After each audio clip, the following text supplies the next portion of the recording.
Indian market 2026 and 2027 में इतना active रहने वाला है कि आप लोगों को बहुत सारी बाइक्स देखने को मिलेगी। आज की वीडियो में हम लोग बात करने वाले हैं टॉप 10 अपकमिंग बाइक्स जो कि आप लोगों को आने वाले 2026 और 2027 के बीच में मिलेगी। इस लिस्ट की जो सबसे पहली बाइक है वो केटीएम की तरफ से आने वाली एडीवी 490। अब आप लोगों में से काफ़ी लोगों को ऐसा लग रहा था कि केटीएम जो है ऐसा कुछ भी नहीं कर रहा था, बट भाई मैंने आप लोगों के लिए प्रॉपर वीडियो भी बना दिया था जिसमें मैंने आपको सारे के सारे प्रूफ चेकआउट करा दिए थे कि जो रूमर्स लोग कह रहे थे कि भाई नहीं ऐसा कुछ भी नहीं करने वाला केटीएम, वो सिर्फ रूमर नहीं है। इस बाइक का जो इंजन है वो डेवलप भी हो चुका है, टेस्टिंग भी जो है हो रही है, प्रोटोटाइप और बाकी सारी चीज़ें जो है वो पूरी तरीके से हो चुकी हैं। इवन इस बाइक की जो स्पाई शॉट्स है वो भी हम लोगों के सामने हैं। स्पाई शॉट्स को अगर आप लोग देखोगे तो आपको देखते ही ऐसा लगेगा कि भाई ये तो एडीवी 390 है। मतलब यहाँ पर जो लुक्स है ना काफ़ी हद तक सिमिलर रखे हैं, बट यहाँ पर अगर आप इंजन देखोगे तो वो पूरी तरीके से अलग है।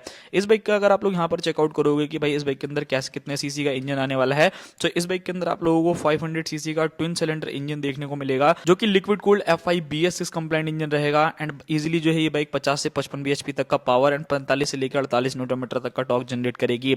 एक चीज काफी अच्छी है केटीएम लवर्स के लिए कि ये जो पूरी की पूरी बाइक है लगभग लगभग 90 से 95% जो है वो इंडिया के अंदर ही मैन्युफैक्चर होगी, जिससे इस बाइक की जो प्राइसिंग है वो काफी ज्यादा अफोर्डेबल रहेगी सभी के लिए। अब अभी आप लोगों ने रिसेंटली ये चीज भी सुनी हुई है केटीएम जो है अपनी एडीवी जो है वो 350 सीसी ला रहा है, तो मेरे को लगता है कि ये काफी अच्छा ऑप्शन है कि जिन लोगों को 350 सीसी के अंदर पावर कम लग रही है वो इजिली 500 सीसी वाली एडीवी की तरफ भी जा सकते हैं।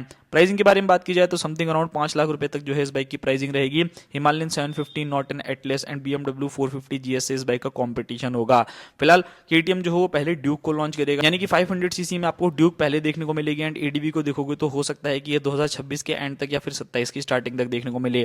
फीचर वाइज आपको पता ही है कि केटीएम कभी भी पीछे नहीं रहता, दबा के फीचर जो है इस बाइक के अंदर आप लोगों को ऑफर करने वाला है। रिसेंटली हीरो को अगर आप देखोगे तो उन्होंने अपनी सारी बाइक्स को अपग्रेड कर दिया एंड 2026 एंड 2027 में आपको बहुत सारी बाइक्स देखने को मिलने वाली है हीरो की तरफ से। हीरो जो है वो अपनी 400 सीसी की करिश्मा को लेकर के आने वाला है, जहां पर 421 सीसी का single cylinder liquid cooled engine मिलेगा जो 35 से 40 bhp तक का पावर एंड 37 से 38 न्यूटन मीटर तक का टॉर्क जनरेट करने वाली है विद 6 स्पीड गियर बॉक्स। यहाँ पर लुक्स एंड डिजाइन देखोगे तो काफी हद तक जो है ये अपनी जो XMR आती है उसी से इंस्पायर देखने को मिलेगी। फीचर्स में कोई कमी नहीं है, ride by wire, hazard light, comfortable seat, traction control, switchable ABS, बहुत सारी चीजें जो है वो आपको इस बाइक के अंदर देखने को मिलने वाली है। वहीं अगर मैं सस्पेंशन के बारे में बात करता हूं तो USD सस्पेंशन, मोनोशॉक एब्जॉर्बर जो है आपको इस बाइक में मिलेगा। टायर एंड बाकी सारी चीजें देखोगे तो 110 सेक्शन का फ्रंट टायर एंड 150 सेक्शन का रियर टायर आपको इस बाइक में ऑफर हो जाएगा। अभी तक हो सकता है कि 400 सीसी की काफी अफोर्डेबल बाइक हो, लगभग 2.5 लाख रुपए से लेकर के 3 लाख रुपए के बीच में जो है ये बाइक की प्राइसिंग रहेगी। एंड 2026 के एंड तक या फिर 2027 की स्टार्टिंग तक आपको ये बाइक जो है इंडियन मार्केट के अंदर देखने को मिलेगी।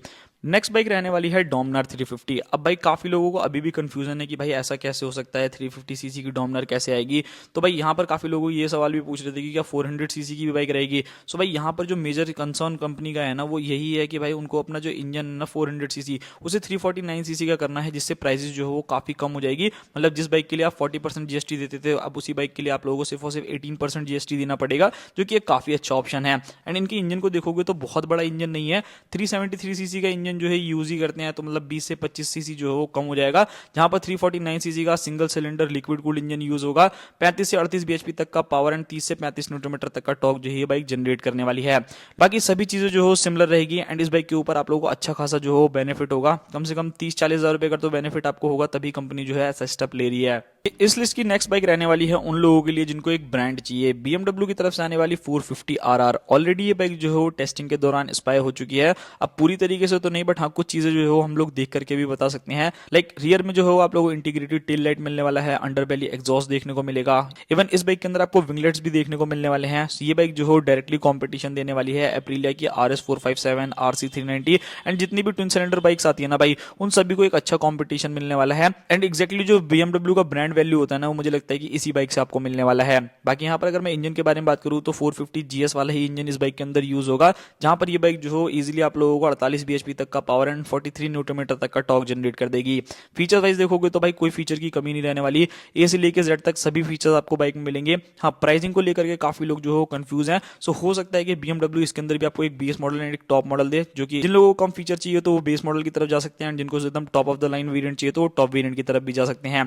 प्राइसिंग मान के चलना कि 5 लाख से प्लस जो है वो इजीली जाएगा। बाकी निंजा 500, R3, एप्रिलिया RS 457 और RC 490 जैसी मशीन से जो है इस बाइक का कंपटीशन होने वाला है। लॉन्च डेट के बारे में बात की जाए तो भाई देखो, बाइक जो हो टेस्ट की जा रही है, तो हो सकता है कि थोड़ा सा इसके अंदर टाइम लगे एंड आप लोगों को ये बाइक जो हो जल्दी ही देखने को मिले इंडियन मार्केट के अंदर। ये चीज तो आपको पता है कि रॉयल एनफील्ड की ऐसी कोई बाइक नहीं होगी जिसकी स्पाई शॉट्स हम लोगों के सामने ना आई हो। ऑलमोस्ट सभी बाइक, जितनी भी अपकमिंग रॉयल एनफील्ड की बाइक्स है ना भाई, सभी की स्पाई शॉट जो हम लोगों के पास आ गई है।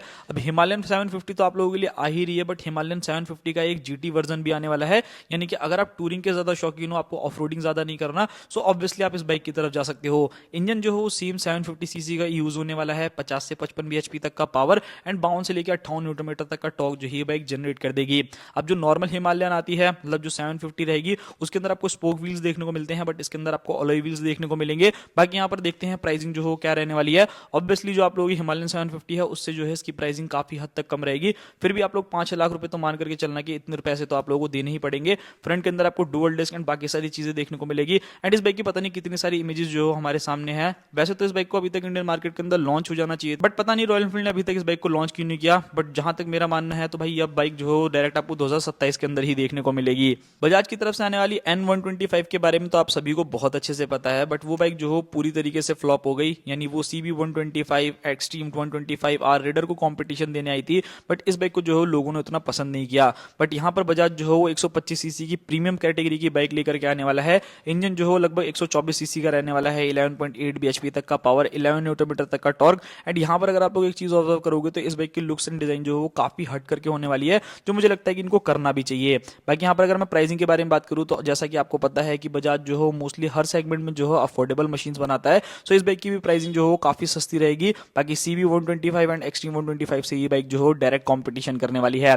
आने वाले 6 से 7 महीने के अंदर अंदर आप लोगों को ये बाइक जो हो देखने को मिल सकती है। जैसा कि रूमर्स निकल करके आ रहे हैं कि 8 न्यू लॉन्च बाइक जो हो होने वाली हैं, उनमें से ये बाइक भी जो हो ऑफ कोर्स होने वाली है। अब इंडियन मार्केट के अंदर एप्रिलिया ने भले ही अपनी 2 बाइक्स को लॉन्च किया हो, बट इन दोनों ही बाइक्स ने जो हो काफी तबाही मचाई है। यानी कि एप्रिलिया की RS 457 एंड टुआनो 457। बट क्या हो कि अगर आपको इसी इंजन के ऊपर बेस्ड एक ADV बाइक देखने को मिले, एप्रिलिया जो हो आने वाले 2026 या फिर 2027 के अंदर अपनी एप्रिलिया टुआरेग 457 को लेकर के आने वाला है। ये बेसिकली जो है एक ऑफ रोड मशीन रहेगी, जहां पर आपको सेम इंजन 457cc का यूज होता हुआ देखने को मिलेगा, 47 bhp का पावर, 43.5 न्यूटन मीटर का टॉर्क। एंड वहीं अगर मैं इस बाइक की प्राइसिंग के बारे में बात करूं तो इस बाइक की जो प्राइसिंग रहने वाली है लगभग 4,30,000 रुपए के आसपास में रहेगी। एंड ये प्रॉपर एक ADV बाइक रहेगी। 21 इंचेस के जो फ्रंट में आपको व्हील्स देखने को मिलेंगे एंड 17 इंचेस के रियर में स्पोक व्हील्स। बाकी USD देखोगे एंड मोनोशॉक देखोगे तो काफी लॉन्ग ट्रैवल आपको मिलेगा, जो कि एक काफी ज्यादा बढ़िया चीज है। प्राइसिंग जैसे मैंने आपको बता ही दिया। बात करी जाए लॉन्च डेट के बारे में तो अभी इस बाइक की जो हो टेस्टिंग हो रही है, हो सकता है कि 2027 के मिड तक जो है ये बाइक आप लोगों को देखने को मिले इंडियन मार्केट के अंदर। इस लिस्ट की नेक्स्ट बाइक रहने वाली है यामाहा लवर्स के लिए। इंडियन मार्केट के अंदर यामाहा अपनी R3 तो जरूर लेकर के आई थी, बट जिस प्राइस पे लेकर के आई थी उन लोगों को बिल्कुल भी पसंद नहीं आई। अब आप लोगों को पता ही होगा कि R3 जो है वो डिसकंटिन्यू हो गई है। मतलब ऑफिशियली वेबसाइट पे अगर आप यामाहा इंडिया में जाके देखोगे तो ये बाइक आप लोगों को डिस्प्ले होती हुई नहीं देखने को मिलेगी। अब इसकी जो न्यू जनरेशन आने वाली है, जहां पर न्यू लुक्स, न्यू डिजाइन जो हो आपको मिलेंगे एंड बेसिक थोड़े बहुत आपको फीचर्स में चेंजेस मिलने वाले हैं। इंजन सेम 321cc का twin cylinder liquid cooled FI engine आपको मिलेगा, जो कि BS6 कंप्लाइंट रहेगा। एंड यहाँ पर अगर आप लोग देखोगे तो ये बाइक जो हो एप्रिलिया RS 457 निंजा 300 जैसी बाइक से जो हो कंपटीशन करने वाली है। एक प्लस पॉइंट जो है यामाहा की R3 को होने वाला है कि भाई आपको पता है 350cc से नीचे की बाइक है, तो यहाँ पर आपको सिर्फ 18% GST देना पड़ेगा, जिससे ये बाइक जो हो कहीं ना कहीं काफी कस्टमर्स को जो है अफोर्डेबल लग सकती है। बात करते हैं लॉन्च डेट के बारे में। सो R2 जैसी बाइक्स, R3 जैसी बाइक्स एंड ऑफिशियली यामाहा ने ये चीज भी हम लोगों को क्लियर कर दी थी कि वो अपनी 10 न्यू अपकमिंग बाइक्स को लेकर के आ रहे हैं, जिसमें से ये बाइक भी जो हो इंडियन मार्केट के अंदर आने वाली है। सो आप में से किन लोगों को R3 का इंतजार है, आप मुझे कमेंट बॉक्स में बताइएगा। इस लिस्ट की नेक्स्ट बाइक रहने वाली है BSA फैन लवर्स के लिए। थंडरबोल्ट जो है वो बाइक आप लोगों को आएगी एंड देखने वाइज जो है ना बहुत ही ज्यादा कैडी बाइक लग रही है। बाइक की जो प्राइसिंग है वो 2,60,000 से 2,70,000 रुपए के बीच में जो हो रहने वाली है। लुक्स, डिजाइन एंड बाकी सारी चीजें देखोगे तो लिटरली ये बाइक आपको पसंद आने वाली है। 334cc का इंजन, जहां पर 30 bhp का पावर एंड 30 न्यूटन मीटर का टॉर्क जनरेट करेगी। Dual channel ABS, USD suspension, monoshock absorber जैसी चीजें आप लोगों को इस बाइक में मिलेंगी। आप लोग इस बाइक की लुक्स एंड डिजाइन कैसी लग रही है? थोड़ी थोड़ी सिमिलर जरूर लग रही है किसी बाइक से? कमेंट कमेंट बॉक्स में बताना आपको कौन सी बाइक से जो है ये मैच होती हुई देखने को मिल रही है। बट ये बाइक भी जो है बहुत जल्दी इंडियन मार्केट के अंदर आने वाली है, बिकॉज अगर आप करंट में देखते हो तो बीएसए के पास सिर्फ और सिर्फ एक इकलौती बाइक है जो कि उनकी सेल्स पे है। बाकी ये बाइक भी जो है लिस्ट में जुड़ने वाली है। बात करते हैं अपनी नेक्स्ट और लास्ट बाइक के बारे में जो कि है XC350। ट्रैम की तरफ से आने वाली ये बाइक ऑलरेडी वैसे इंडियन मार्केट के अंदर आती है, बट ट्रैम ने अपने प्राइसेस जो है इंक्रीज कर दिए हैं एंड आपको 40% जीएसटी जो है आप लोगों को पे करनी पड़ रही है जितनी भी 400 सीसी की बाइक है। एंड इसी का जो है उन लोगों ने उपाय निकाला है कि भाई वो 349 सीसी का इंजन कर देंगे, जिससे उनकी बाइक की प्राइसेस जो है वो काफी हद तक कम हो जाएगी। अब यहाँ पर लुक्स, डिजाइन, बाकी सभी चीजें देखोगे ना, ये बाइक बिल्कुल ही सेम टू सेम वैसी ही देखने में लगेगी। मतलब थोड़ा सा ऑफ रोड ओरिएंटेड जो है ये वेरिएंट है, जहां पर आपको 398 सीसी का इंजन मिलता है, बस उसी इंजन की कैपेसिटी को कम कर दिया जाएगा।